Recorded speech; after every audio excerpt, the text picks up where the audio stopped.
ఒక తట్టు తగిలితే గానీ ఎవరికైనా తత్వం బోధపడదు. రాజకీయాల్లో నాయకులకు కూడా అంతే. తామేం చేసినా చెల్లుతుంది అనుకునే నాయకులకు కూడా ఒక్కోసారి బ్యాడ్ టైం రివర్స్ కొడుతుంది. కాకపోతే చేతులు కాలేక ఆకులు పట్టుకుంటే ఏం లాభం? అందుకే తెలంగాణలో ఆ మహిళా నాయకురాలు అలర్ట్ అయ్యారట. ఇంతకీ ఎవరా నాయకురాలు? ఇప్పుడెందుకు కళ్ళు తెరుచుకున్నట్టు? రూటు మార్చిన మున్షి ఓటరీ వదిలి క్షేత్రంలోకి పదవీగండం ఊహించారా? మేడంకు తత్వం బోధపడిందా? తెలంగాణ కాంగ్రెస్ ఒక మహేష్మతి సామ్రాజ్యం అయితే దానికి దీప్దాస్ మున్షి రాజమాత. ఆవిడ చెప్పిందే వేదం, చేసిందే శాసనం. రాష్ట్ర పార్టీ ఏఐసిసి ఇన్ఛార్జ్ గా బాధ్యతలు చేపట్టినట్టు నుంచి దీప్దాస్ మున్షి గురించి ఇలాంటి చర్చ జరుగుతోంది. అలాంటి రాజమాత ఇప్పుడు తన కోటను వదిలి బయటకు వచ్చారు. ఏఐసిసి పరిశీలకురాలుగా క్షేత్రస్థాయి పర్యటనలకు శ్రీకారం చుట్టిన ఆమె మొదట ఆదిలాబాద్ జిల్లాలో పర్యటించారు.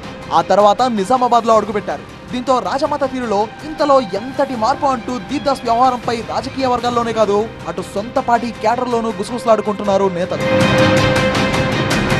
అయితే హఠాత్తుగా మేడం గారు క్షేత్రస్థాయి పర్యటనలను ప్రారంభించడం వెనుక ఆంతర్యం ఏమై ఉంటుంది అనే చర్చ ఇప్పుడు కాంగ్రెస్ వర్గాల్లో జోరందుకుంది. ఇన్నాళ్లు గడప దాటకుండా కార్యక్రమాలన్నీ చక్కబెట్టిన ఇన్ఛార్జ్ సడన్ గా ఎంట్రీ ఇచ్చేసరికి నేతలంతా ఆశ్చర్యపోతున్నారంట. దీంతో దీప్దాస్ రూట్ మార్చారనే ముచ్చట గట్టిగా వినిపిస్తుంది ఇప్పుడు. అయితే ఇలాంటి చర్చ వెనుక బలమైన కారణం లేకపోలేదు. అసెంబ్లీ ఎన్నికల తర్వాత తెలంగాణ ఇన్ఛార్జ్ మాణిక్రావు ఠాక్రేను తప్పించిన కాంగ్రెస్ హైకమాండ్ ఆ బాధ్యతలను దీప్దాస్ మున్షికి అప్పగించింది. గతేడాది డిసెంబర్ 23వ తేదీన ఇన్ఛార్జ్ గా బాధ్యతలు తీసుకున్న మున్షి పార్టీలో తన హవా కొనసాగిస్తున్నారనే చెప్పాలి. అది ఎంతలా అంటే తన చుట్టూ ఒక కోటనే కట్టేసుకున్నారు. ఇష్యూ ఏదైనా సరే ఆమె ఇంటి దగ్గర సెటిల్ కావాలి. ఎవరైనా ఆమె కాంపౌండ్ లోకి రావాల్సిందే తప్ప మేడం మాత్రం కాలు కదపరన్నట్టుగా ఉండేది లెక్క.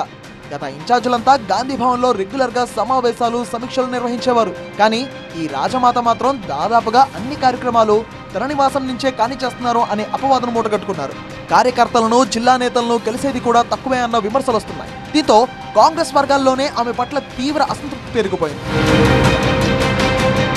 దీప్దాస్ వచ్చాక కాంగ్రెస్ లోకి వలస జోరు పెరిగింది. నాయకులు ఎవరైనా సరే ఆమె సమక్షంలో కండువా కప్పుకోవాల్సిందే. మకుటం లేని మహారాణిలా వ్యవహరిస్తున్న ఆమె తీరు సొంత పార్టీ కీలక నేతలకే ఇబ్బందిగా మారిందట. కార్యకర్తలను కలవకుండా సొంత పార్టీ నేతల కంటే వలస నేతలకే ప్రయారిటీ ఇవ్వడం ఆమె పట్ల అందరిలోనూ వ్యతిరేకతను పెంచింది. దీనిపై రాష్ట్ర కాంగ్రెస్ పెద్దలకు, జిల్లా నేతలు, కార్యకర్తలు తమ గోడను వెళ్లబోసుకున్నా ఫలితం లేకపోయింది. దీంతో డైరెక్ట్ గా ఢిల్లీకి వెళ్లి ఏఐసిసికే చెప్పుకోవాలని నాయకులు డిసైడ్ అయినట్టు ప్రచారం జరిగింది. దీంతో దీప్దాస్ ను ఇన్ఛార్జ్ బాధ్యతల నుంచి తొలగించడం ఖాయమనే ముచ్చట కాంగ్రెస్ వర్గాల్లో ఇటీవలే బలంగా వినిపిస్తోంది. జరుగుతున్న ప్రచారాన్ని, తన పట్ల రాష్ట్ర పార్టీలో పెరుగుతున్న వ్యతిరేకతను దీప్దాస్ పసిగట్టినట్టు తెలుస్తోంది. అందుకే హైకమాండ్ పెద్దలు క్లాస్ పీకకు ముందే ఆమె అలర్ట్ అయ్యారట. ఇంట్లో కూర్చుని రాష్ట్ర పార్టీని పరిశీలించడం అన్ని వేళలా అసాధ్యమని భావించిన మున్షి ఇలాగైతే పదవికే ఎసరొచ్చేలా ఉందని ఆందోళన చెందుతున్నారట. అందుకే ఆగా మేఘాల మీద క్షేత్రస్థాయి పర్యటనకు సిద్ధమయ్యారు. అందులో భాగంగానే ఆదిలాబాద్ జిల్లాలో అడుగుపెట్టారు ఈ ఏఐసిసి ఇన్ఛార్జ్. మొత్తానికి కాస్త ఆలస్యంగానైనా మేడంకు తత్వం బోధపడిందనే ముచ్చట పార్టీ వర్గాల్లో బలంగా వినిపిస్తోంది. ఆమెలో వచ్చిన ఈ మార్పు పదవీ గండం నుంచి బయటపడుస్తుందా, లేక దేని దారి దాందే అన్నట్టుగా జరగబోయేది జరిగి తీరుతుందా?